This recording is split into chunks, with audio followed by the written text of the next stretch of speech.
Hello there, good morning, good afternoon everybody. You're just listening to Ben Harper's With My Own Two Hands, favorite track of mine to play during Zeitgeist events. My name is Ryan Dyment. I am one of the coordinators of the Toronto chapter of the movement. Welcome, this is my first radio show, so hopefully you can bear with me as I try to go through some material that I hope you find useful. Of course, any feedback you have, I would welcome it. I guess you could send that probably to my email address I'll give later in the show, and hopefully you'll stay with me until then. So, getting back to what I'm here for, to talk to you about, is a few things. Basically, I wanted to give you a little sample of my life, some ideas that I've had that have brought me to this point. I've been part of the movement since mid-2009, so I'll give you a little history there. And if you want to just skip ahead, you will be hearing today some things that the Toronto chapter is doing that I find to be interesting, including our Zeitgeist House and some of the documentary screenings, lectures that we do. As well, I'll tell you about how we've branched off slightly into another organization called the Institute for Resource-Based Economy, which is a non-profit kind of spin-off of Zeitgeist to try and kind of deal with some of the ideas that people have when they hear the term. They're either unfamiliar with it or they associate it with certain things that we don't find to be especially relevant to the movement. So we kind of branched off a little bit, and now we're running kind of two organizations. IRBE, IRBE, Institute for Resource-Based Economy, we'll just call it IRBE today, is an interesting organization in that we try to use money where we would be uncomfortable using it under the Zeitgeist banner. As Zeitgeist talks about getting rid of money, we felt that it would be inappropriate for us to ask for money for certain things that we're doing, and so we said, well, we could either continue working in this system and, making money that way, or we can try and align our career goals with the ideas of the movement, at least to some degree, while you can within the system. So we started this nonprofit organization that does projects and events that do use money, and then when we don't need to use money, we use Zeitgeist. It's kind of a mix. We probably have more Zeitgeist events than anything, but we're definitely moving forward with IRBE. And I'll talk about our tool library project, our time bank, some of the 3D printing workshops we're doing, as well as the crash course and some future plans. So, if you'd like to stay with me for this hour, I welcome you to do so. I will start off with my background. Well, my name is Ryan, born and raised in Toronto, as were my few generations before me. And I started off really into business, actually, quite capitalist, I would say. I voted conservative or Republican, whatever you would call, early on in life, or I supported that kind of political ideology, I guess, early on in life.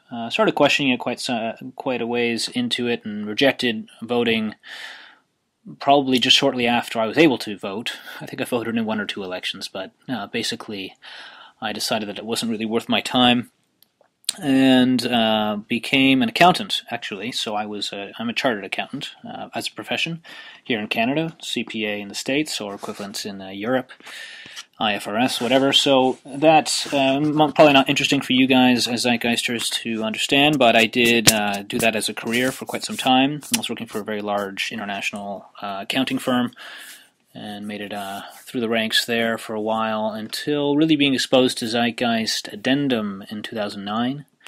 And from there, I decided that probably my career path was not where it should be, given that I agreed with so much in the film. I challenged the film quite a lot.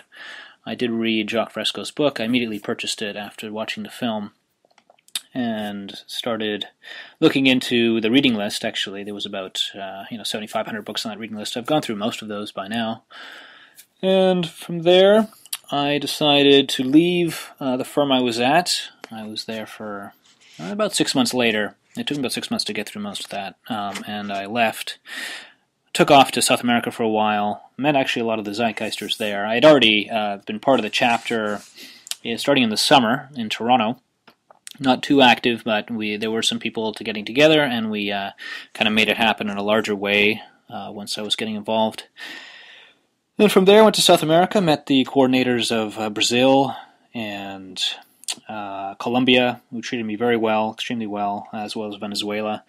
came back here, started working with the chapter again, and decided to use my skills in finance accounting for what I considered to be the better and work for a nonprofit. So I worked for a hospital for a couple of years. I only recently left, and I was there managing the Research Institute, which I guess you could say probably a lot of people in the Zeitgeist Movement feel that the medical establishment treats symptoms more than prevention or cures, and that's I found that to be the case during my experience in the Research Institute, one of the largest hospitals here in Toronto I was working for, and definitely most of the money that was filtered through the Research Institute to the scientists were definitely part of the treatment phase, or the treatment segment of that in that industry. What was interesting to me is that you get these scientists doing some wonderful work, but yet they had a limited resource. They had very little money to work with to do their research. Meanwhile, there's a huge lineup of PhD students, master's students who would love to do this kind of research. So you're having this abundant supply of people willing to do the work, and this abundant demand of scientists and society in general wanting to benefit from this research, but yet money got in the way. There really wasn't any money to do these kinds of things. So in part of my role, I'd have to ensure that scientists were staying on budget, and I would have to let go of their staff at times, or at least reduce their expenditures, even if they felt it was best to progress their research. So after 2 years, I had about enough of that, and decided that it would be worthwhile to try out this venture as a nonprofit. We started IRBE. Won't get into that right now. I'll start more with Zeitgeist, but that's just a little bit about my background. I really have no interest in working in accounting or finance any longer, if I could avoid it. So I'm doing my best to kind of use my savings and my connections to see what we can do with this nonprofit. And if we're not able to achieve some success, at least a moderate income sustainability for us to make a living, then I will probably have to go back to accounting. So that's yet to be seen. The future is unknown, as it is for everyone. I think listening to this can agree. So let's move into what the Zeitgeist chapter here in Toronto does. We could talk about first the Zeitgeist House. That is actually where I reside. There's about 10 of us here now. We started off with really 4 Zeitgeisters who were working hard with the chapter and felt that it would be an interesting experiment. We liked where we lived, but it wasn't necessary to live there, and we decided to get this house. So we rented it downtown Toronto, and soon enough we found a 5th person, and then shortly thereafter, within a few months, a 6th person moved in to start sharing a room. And we went all the way up to 13 people, actually, at one stage, and then now we're down to 10. Probably will be 9 within the next few months, as someone's going to move in with his girlfriend. But this has been a really wonderful experience, so I'd highly recommend this. We did a radio show a little while back, very briefly, as part of Cliff's Canadian program, and talked about the Zeitgeist House, and I believe that spawned some other groups around the world to do it. So I don't know how many of those are still existing, but at least the one here has been over 2 years old, almost 2.5 years old, and so three of the 4 original members are still in the house. The 4th only recently left to actually go out with some friends that he was moving in with. But definitely good terms. He comes by here often, and it's just having a community here. It's not one of these eco villages or anything like that. We're living in the city. We're not completely sustainable. Well, we do try to limit what we consume. We share everything that we can. All the monthly expenditures are shared. We do some labeling of the food, but most of the time it's just whatever's there is for the taking. We have people that kind of are better at cooking, and then there's communal meals going around, and everybody really here has the same value set, so we get along. There's almost no conflicts going on in this house, and we have tons of get-togethers. We used to have our core Zeitgeist meetings here, and now we are, I guess you could say, we still do our meetings, or parties here. We do a lot of Zeitgeist parties. We built a greenhouse in the backyard, and we have a garden that we do some local gardening and have some of our food taken care of that way. And otherwise, a lot of bicycles and and a lot of sharing. So in this house we do have a 3D printer, which I'll get to later, so we built that. And otherwise the house itself is just a really wonderful place to be. So it's always an open door.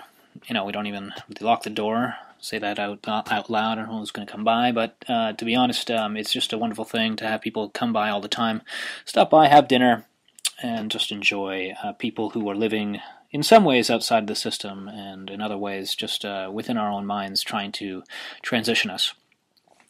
So that's the Zeitgeist House. But the chapter itself, we try to do, I'll go into kind of the logistical aspects of the chapter. First, we'd have a monthly meeting at the very least.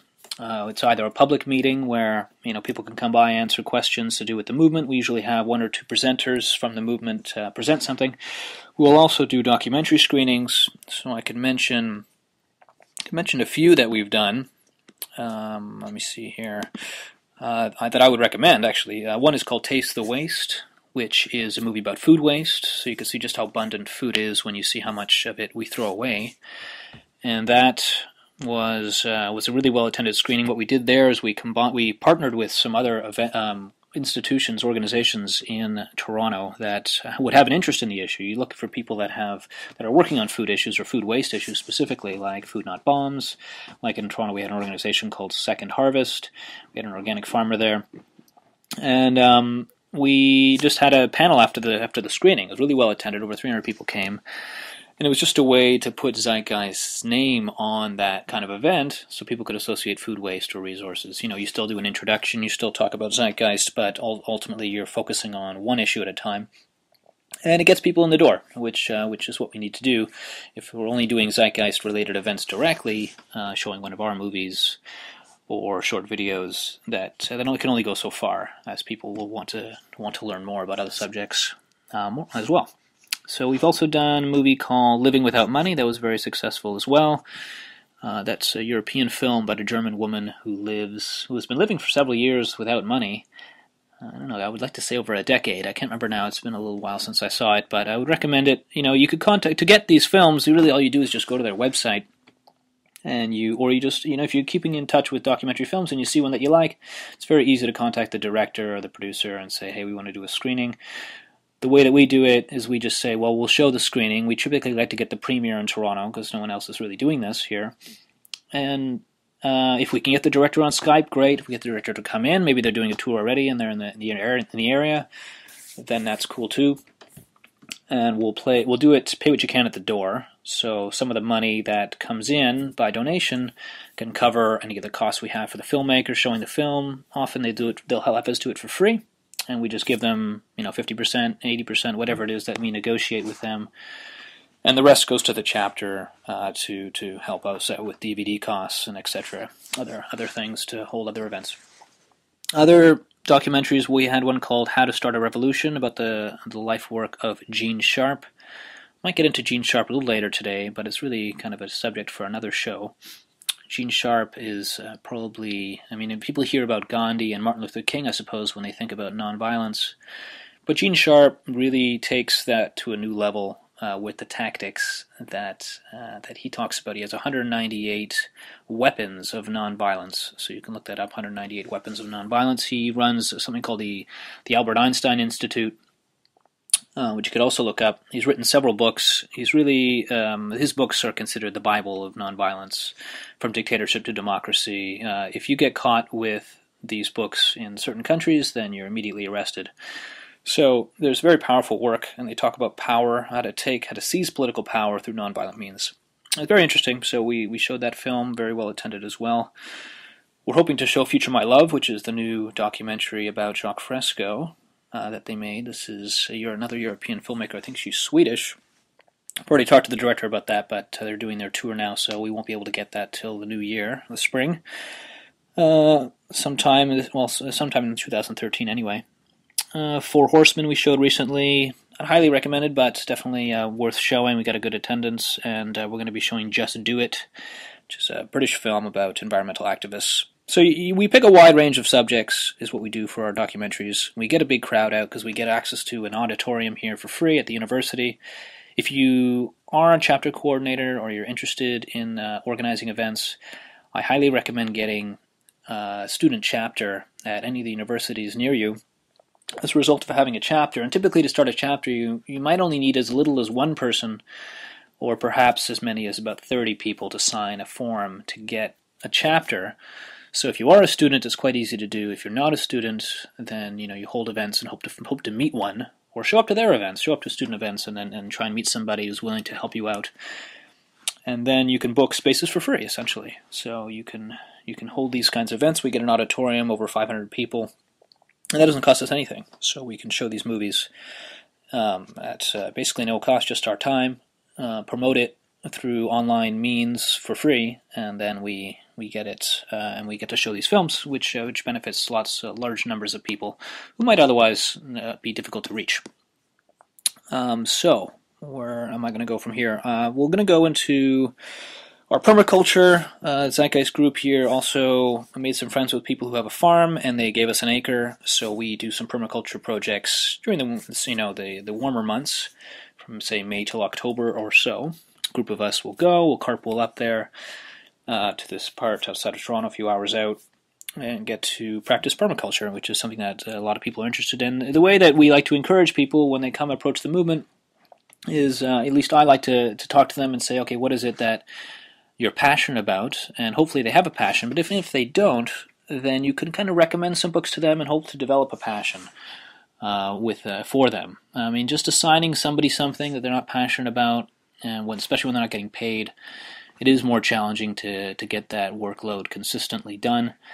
And when they're passionate about it, they feel like they're making an impact, so there is other people being involved that are impacted directly by the work that they're doing, then you tend to see people follow through a lot better. So if someone is passionate about permaculture, fantastic.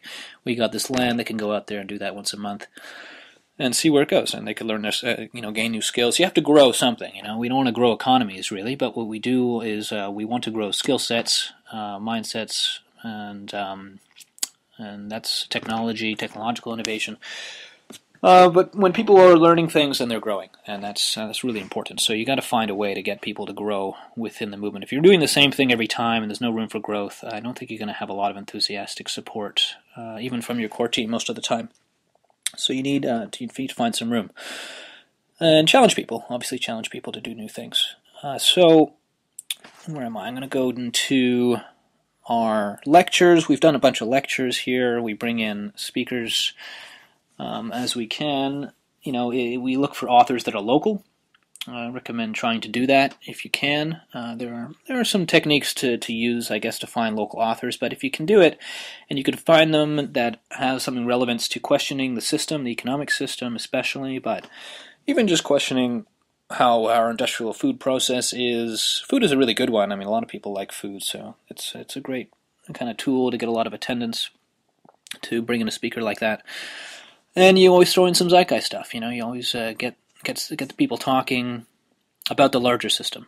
Questioning the system is, they don't have to necessarily agree with Zeitgeist, everything that we talk about, but if they do agree with the system being broken, which is, fairly easy to get to, actually. Most people, you'd be surprised, but most people do agree that the system is, not working well for the majority, and it's also completely unsustainable. So if people can agree with that, and then you gotta step up right there.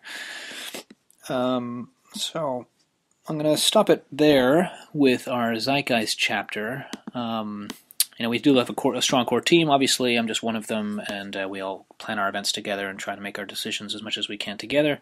But ultimately, if people want to do their own thing, let them do it. I don't really want to get in people's way. At least that's the way I see it. We want to encourage people to do any kind of work in this direction. Transition is not a fixed path by any means, so nobody really knows how it's going to go. And being open to new ideas, even if they might seem counterproductive at first, perhaps someone has some ideas that they can express very well, and if they're passionate about it and it's consistent with our overall point of view, at least it's not inconsistent, then you have to work with it. I think it's best to get people active and doing things.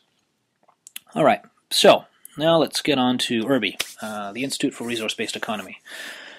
That IRBE is essentially, as I said, it's a way of using the legal system, at least, to kind of transition us as we need to transition.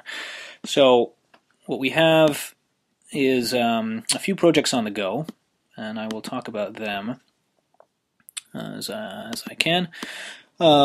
First what we did is, so you have to go through the government to do that. You got to apply for nonprofit status, and usually it doesn't take very long. It's not very expensive, at least in most countries. I think Western countries, they try to make it quite easy. You don't really need a lawyer to do that. Just follow the instructions. I didn't get a lawyer, I just did it. So hopefully you can do that, and if you can't, and you have somebody else who runs a nonprofit, maybe they can help you out, because I'm sure they'll want to encourage you to do that kind of work.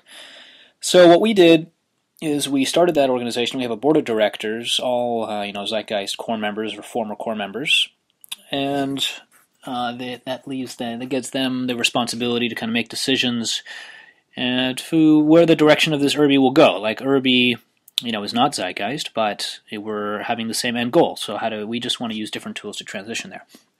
So what we started doing was educational courses. We picked up Chris Martinson's crash course off his website, and we did it to the public. We showed it to the public here. They talk about peak oil. They talk about money creation. He doesn't really get into the solutions so well, but he does very much address a lot of the problems that we see in terms of resource scarcities and changing the system. So we did that as a 4-part course, 4-evening course, and it was very well attended. We had about 35 to 40 people each night, which was great. And we made it discussion style, so we would show some of Chris Martinson's crash course just on video, and then I was facilitating, one other person was facilitating as well with me, and the two of us kind of had a dialogue with the people that showed up, so we can all kind of move together and absorb this information in a way that people can contribute and share their own experiences. And I think when people are able to contribute, then it's a much more successful course, and they'll take something more away from it. Obviously, this is an evening course, so this is not during the day. People work, and people go to school, so you're not going to find too many people showing up to a day-of-crime course. And, that just worked out really well. So I think the audience to attend the crash course is limited, and, we felt we wanted to do more things, so we also did something called a 3D printing workshop, which was more, we brought in our 3D printer, which, a gentleman from the Zeitgeist Movement who also lives in the Z House here with me, had built a 3D printer, and we trained people, we told people the future implications of 3D printing, did a lot of research, and very well attended. We've done that twice. We're going to do it another time in the spring. And, what we ideally want to do is actually become... we want to teach build courses so people can build their own 3D printers. Now, 3D printers right now, if you're not too familiar with them, they're not really at a stage where you can challenge manufacturing, at least from the versions that you would have at home, many of the big manufacturers. But ideally, what you want to do is you want to transition to that, where you're challenging now. You're doing home manufacturing. You're not shipping things from all around the world, aside from the raw materials, which could be readily available and perhaps recyclable in the near future. But if you can get raw materials locally, then what you have here is an ability to manufacture things without having to worry about going to the mall or supporting some large corporation that can do it for you, that can manufacture for you. So there's a lot of potential. We do use a lot of medical research and where it's going there to demonstrate the potential. Obviously, in Zeitgeist moving forward, the RepRap was on display, as well as that the version of printing homes, which that's not around the corner exactly, but the technology can be. And when people see that it exists to any degree, then their mind starts being opened to different possibilities. So it's important to communicate that, and that's really what we did with the course, and everybody seemed to like it, so that was a good thing. I think we will try a build course where we'll have all the materials there and people could actually take part building it.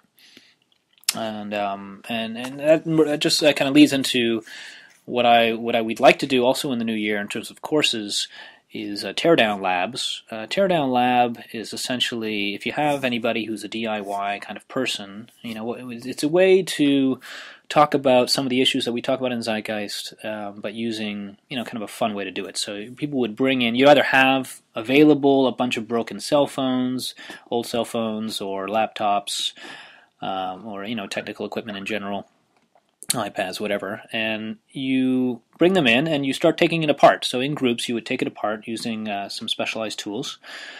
Mostly screwdrivers will do it, but there are certain specialized ones that only work for certain manufacturers, like Apple, who makes it very specific how to get in, very proprietary. But there's a wonderful website called ifixit.com, ifixit.com, and you can go there and they'll have all these teardowns. So every new Apple iPhone that comes out, immediately it's on iFixit, how to break into it, how to replace anything that goes wrong, the most likely problems. And so if you're interested in not buying a new cell phone when it breaks, then this is a way to do it with instructional videos and documentation. So it's really just a matter of accessing that information online, showing it to people, and then talking about the issues that are important, which is planned obsolescence being one of them. You could see how cheaply made some of the items are, how they could have designed it differently. You could have that discussion. It doesn't have to be a huge session. You just have to open up that idea in people's minds. And young people especially are probably going to be attracted to this as they have limited funds. They do use a lot of these technological items, and they perhaps have been used to having them break after short periods of time. So, you can't get to everybody that way. Other people, they don't care. Even if it's not broken, they'll just buy the new one, and they're happy with that. But, if those aren't necessarily our prime target audience, and you don't need to reach everyone. You can't have the whole world showing up to your workshops. So you want to have enough people, and they'll spread the word for you, which is great. So you could choose if you want to charge for these workshops or not. But ultimately, if you want to make it sustainable, I think that often money does serve as a motivating factor, especially when you have people who have to otherwise make a living with money. They have to pay their rent. So they're working jobs, and jobs tire them out. So they're spending a portion of their time already making money, and to convince them to spend a portion of their time doing things for free, you can do it if they're really passionate about it. But if you can find a way to have some money being involved, as much as we're Zeitgeist, I think you tend to find more reliability with their contributions. So, not to say that in a world without money they would need that incentive, obviously not. But in this current reality, we do need to make a living, and people have expenses. So, they have other things to do in their free time, and to make sure they show up all the time is difficult. So, moving on from there, I'm going to talk about probably the most interesting part. It took me 27 minutes to get there, I guess, but we're going to talk about the tool library. This is a project that is going to start in the new year. Early, we want to have it open by mid-February, early March or so. So what the idea is just like Jacques talks a lot about resource centers or libraries. We compare what the society resource-based economy would look like to compare to today, and we say, we'll use the library example because people have access to things as opposed to having to own things. Nobody really owns anything in a resource-based economy. You just access it. And by accessing it, you then have an abundance, which is obviously what we want. We have an abundance anyway. It's just we're not building things to last, and we're not sharing things. So if you could find a way of sharing things that would otherwise be scarce, then you're onto something, I think. So a tool library is one of those things. A tool library basically is just as it sounds. You get to go to a place, a physical location, and you get to share tools. We have, circular saws, miter saws. You could talk about air compressors or air tools, drills. The average power drill, apparently, is used for just 15 minutes in its lifetime.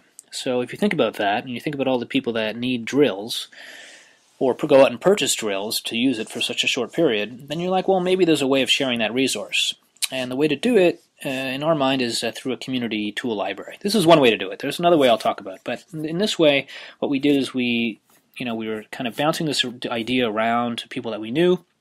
We started showing up to community events, and we met an executive director of a charity who happened to have some basement space available, and he was like, all right, well, why don't you guys set up a tool library in the basement? So, we figured out how that would go, looked at the basement space, thought it was a good size, and we're basically ready to go in January.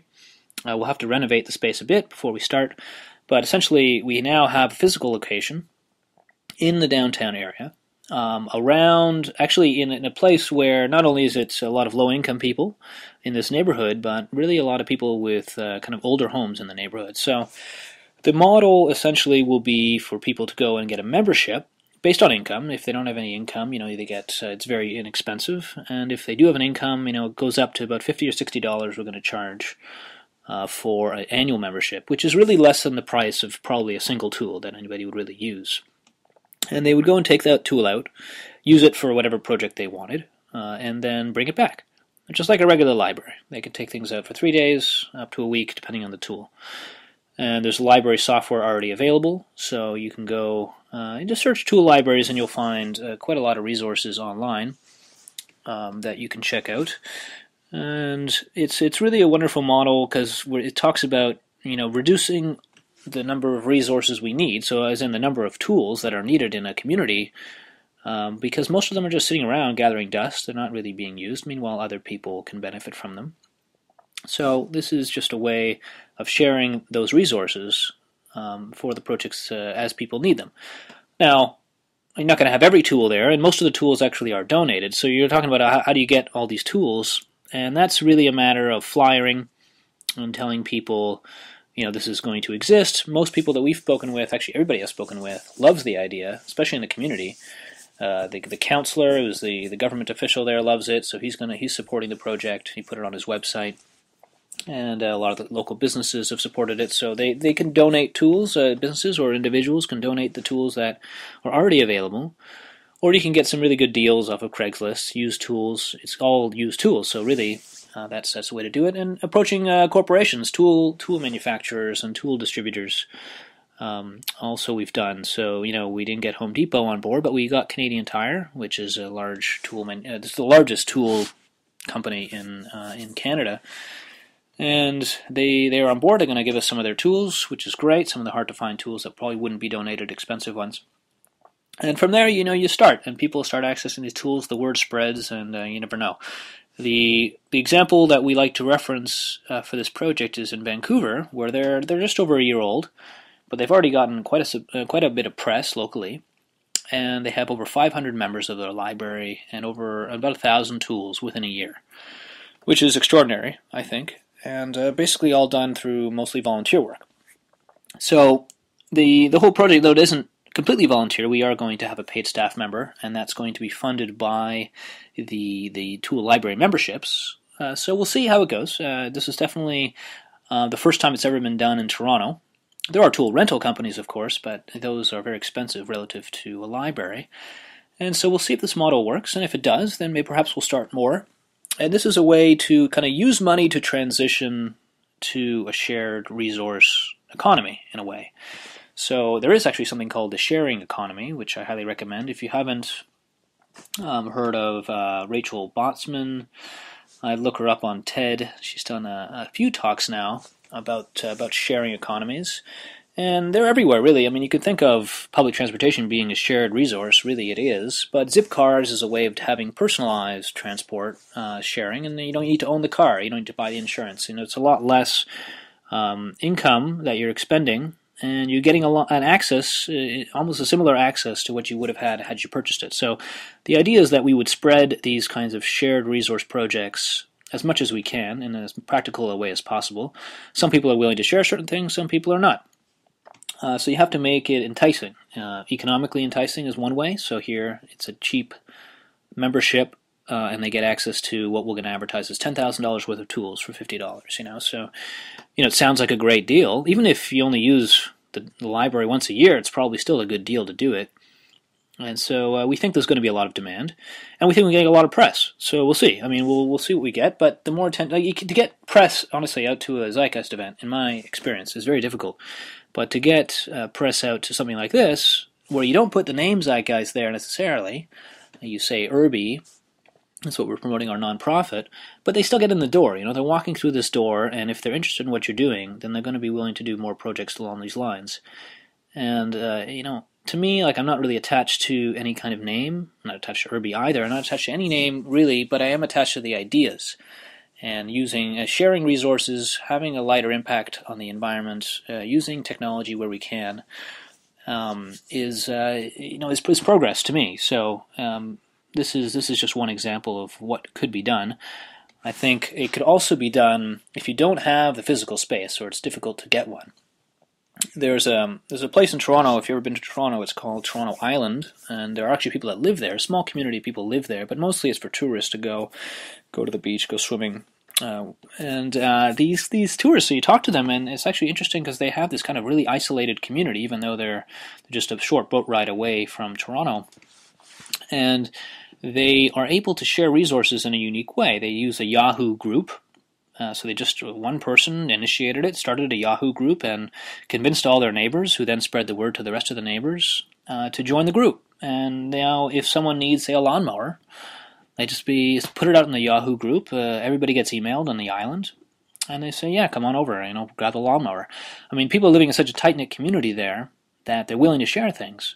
So even if they didn't know each other, perhaps by being on the group, they get to know each other a little better.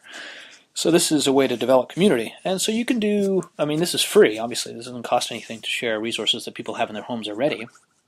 The tool library is more challenging because people have their own lives in the city, and they're running around all the time.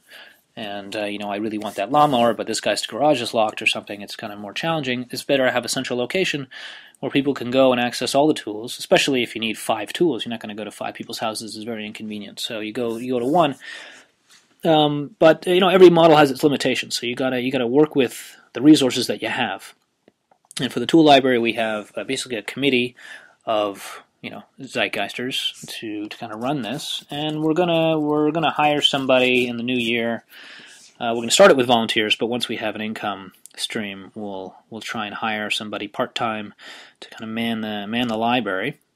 This is a job that we find worthwhile, but probably not what we want to do the rest of our lives. So, better to have somebody from the community, someone low income, who would really benefit from the employment, and can also be passionate about tools.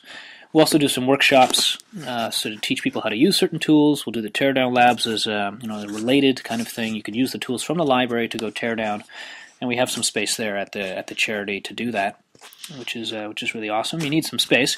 We're thinking we might even go to people's homes, and if someone wants to build a deck, okay, well, we'll put an ad out to do a training at anybody who wants to learn how to deck. You can see how it's done and help out the person who's doing it with the tools from the tool library, and all of a sudden you have a lot of people learning something that they didn't know, and perhaps improving their lives, improving their homes, improving their neighborhoods, and their skills, and becoming more resilient. I mean, really, we're looking at a future where certain resources are going to be scarce, and the more skill sets that are available in a community, the better.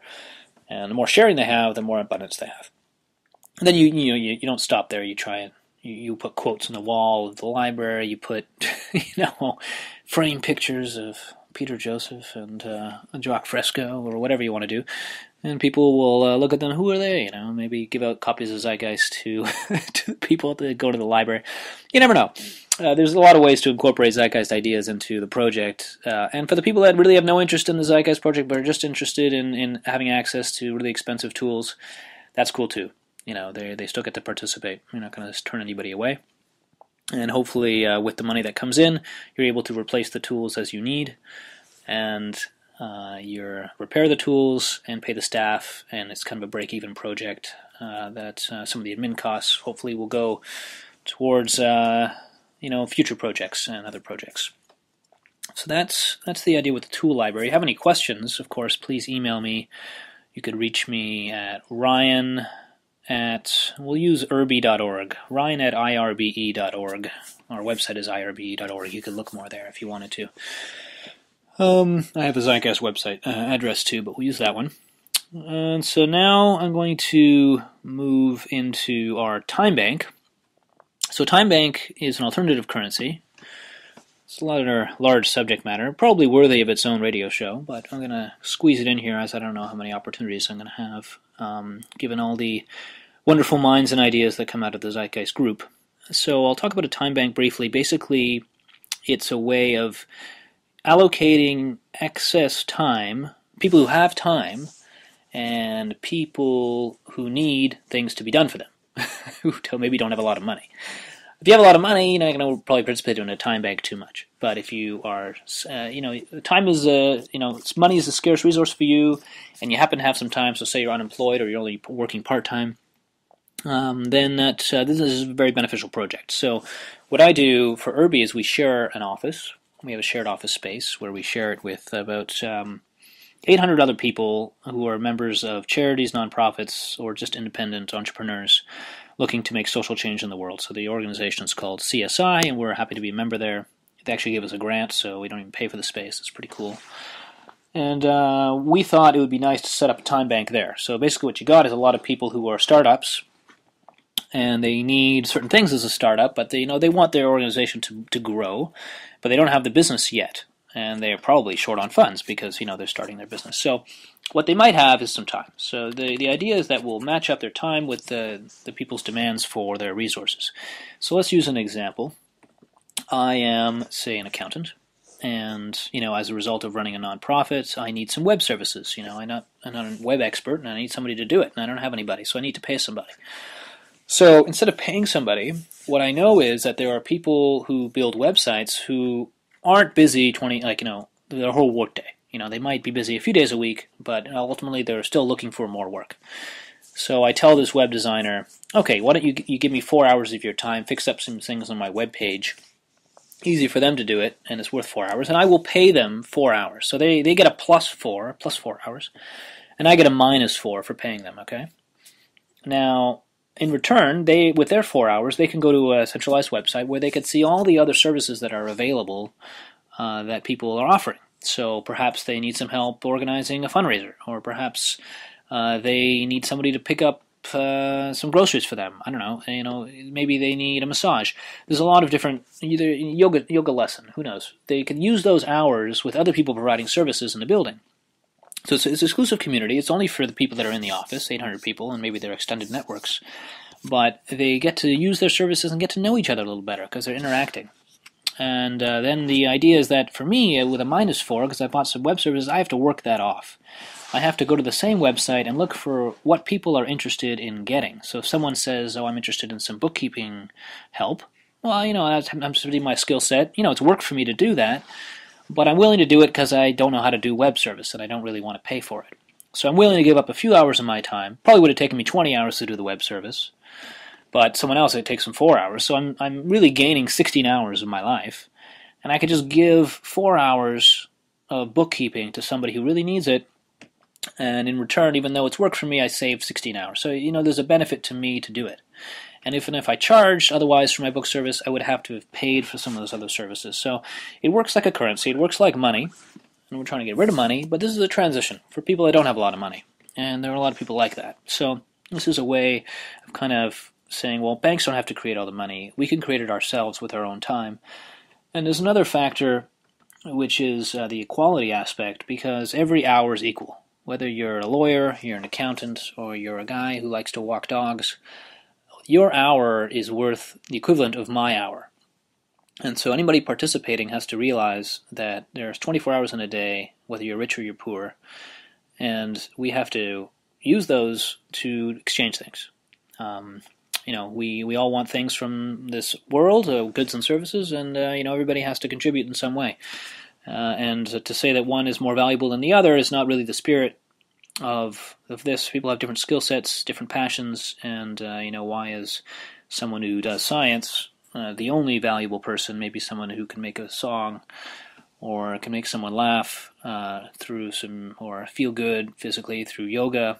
Why is that less? There's all kinds of things that we need, and we need to start thinking about people as equals, regardless of their skill set. Even someone who picks up the garbage, that's a very valuable service provided. Not everybody wants to do that, but yet we would look down on that person, typically, at least a lot of people would, even though they're so dependent on that from happening. So, it's trying to get away from that idea, and it also builds community. So, community is so important, and you realize that when you have a community, then people want to help you, and, you want to help them, and it feels good to give, and it feels good to have people support you, and this idea so far has been basically a lot of support. And again, this is starting in the new year, still a relatively new organization, so we'll see how it goes. But I think there's a lot of potential, and I think it could work. There are a lot of time banks around the world, so you can search that and see if you would want to start one in your community. Again, if you have really alternative currencies like a time bank,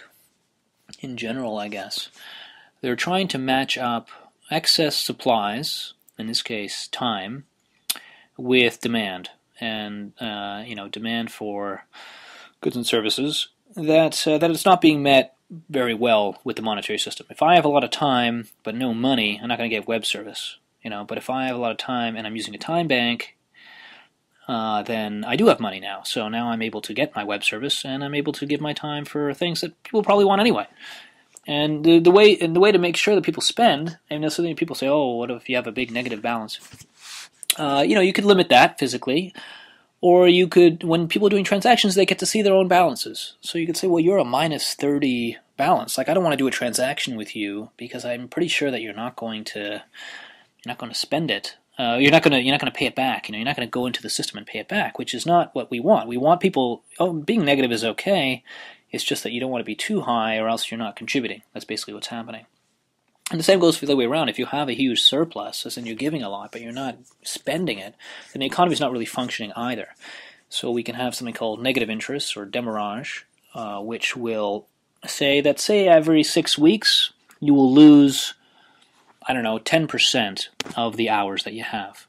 As an example, we have to figure out this number, but there'll be a number that says, okay, well, if you don't spend it, it's disappearing. So you better spend it, and it encourages you to spend it. You don't want to lose it because you've earned it. And so it's rather than in today, you put it in a bank, and it just sits there, and you get to earn something from it. You're not spending to the economy, and that's a problem because people need that money to be circulating in order to get the things that they need. So this is a way of avoiding that. Negative interest could be done in the monetary system, and I think that's a good transitional tool that I think could work, but not yet. We're at zero interest rate for so long, I guess. Perhaps they'll come up with the idea to go negative. We'll see. And encourage. The reason for a zero interest rate, for a central bank to do that, is to encourage people to spend. There's no use saving it. You're not earning anything, so you might as well spend it on investments, which could then, you gain more.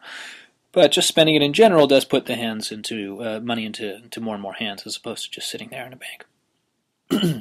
All right. So I've gone most of the time. I'm going to talk about a few other things here. Just for interest's sake, if you're willing to bear with me, I think I could do. There's a lot of radio shows that I'd like to do.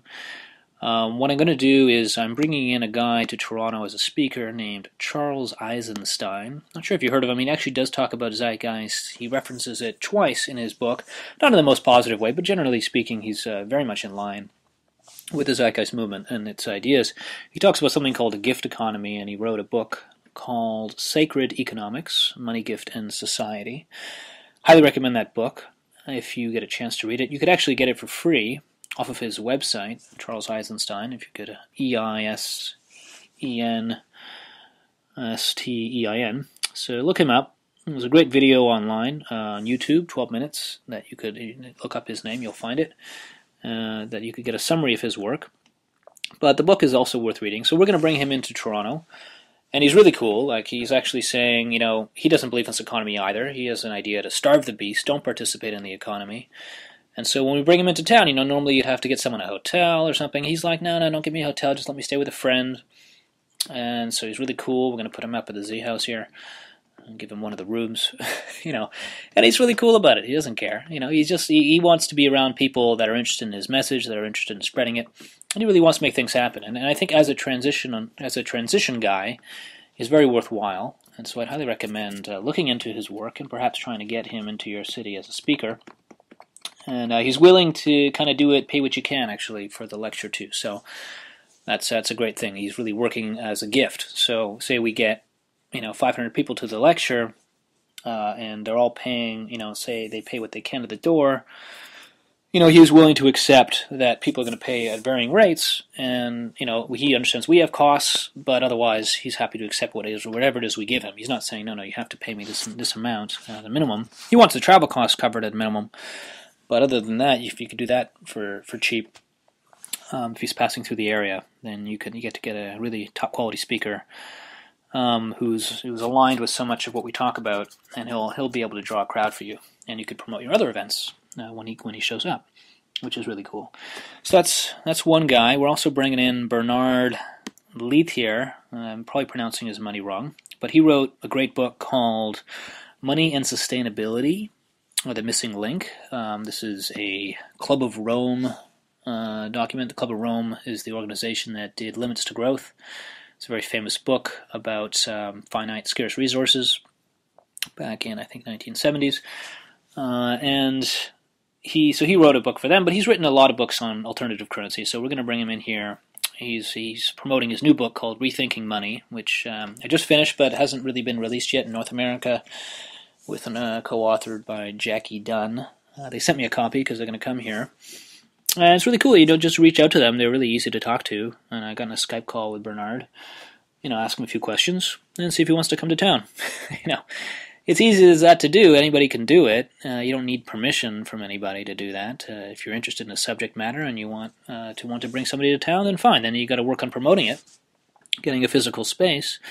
But those things are easy to come by if you work at it. And just looking at, a way to start with that is just going to other people's events and seeing what places, what venues they use. How is another charity or nonprofit using, or a volunteer organization using a venue? Like, okay, how did they get that? Talk to the person who's running the event and say, well, how did you book this space? How much did it cost? Perhaps it's free. Perhaps they're willing to give that space for free on certain nights, and then you coordinate appropriately so you can get your speaker in on those nights. Without having to pay anything. You could charge your audience if you want to make up some of the costs if it's going to cost you something. But ultimately, pay what you can events tend to work out well. People, as long as you emphasize that you have costs or you're as transparent as possible, then people I think are happy to pay for some of these events that you put on, especially if they have a good time. You kind of say, you say at the beginning, think about going for a night out to the movies or going a night out to the theater and what that might cost you. And tonight, if you have a good time and you feel like you want to give something back, then we can do more of these events, the more that you give. And so kind of compare it to something that they're used to spending money for, and then, get them to promote more events like that so you can get paid for something that you do, or at least cover your costs if you feel you don't want to get paid. I think there's room for both. To a certain degree, and just because we're in Zeitgeist, such a sensitive subject with money, and you don't want to focus anything on money, but you have to live in reality sometimes. So that's just what I have to say about that. The other subject matter that so I'll try and interview both of these guys when they come into town, and maybe perhaps put that out on the internet so you guys could hear it from a Zeitgeist perspective. Some of the questions that I asked them, or we'll do it as a radio show. Who knows? Then the other guy that I wanted to mention, obviously, was Gene Sharp, who's made a profound impact on my life. I used to read Gandhi, and I've read Martin Luther King, but Gene Sharp takes it to a whole new level, nonviolence. So I would read his 3-part series called Power and Struggle, The Methods of Nonviolent Action, and the Dynamics of Nonviolent Action. He really goes into strategy, how you would make a strategy. What tactics would you use? You have to understand your enemy. Obviously, like Sun Tzu, you have to understand your enemy when you're choosing certain tactics and certain timings of tactics. But ultimately, we're in a battle here, and we can't just wait for the world to end, some collapse to happen before anything happens. I think there are ways of progressing some of the ideas that we have, but choosing the right way to market that, to kind of announce that to the public. And choosing really things that are achievable. You can't have, we want to get to know money right away. You have to transition that. So maybe alternative currencies have a place to get some of the pressure off of the debt-based money system, which is causing so much damage.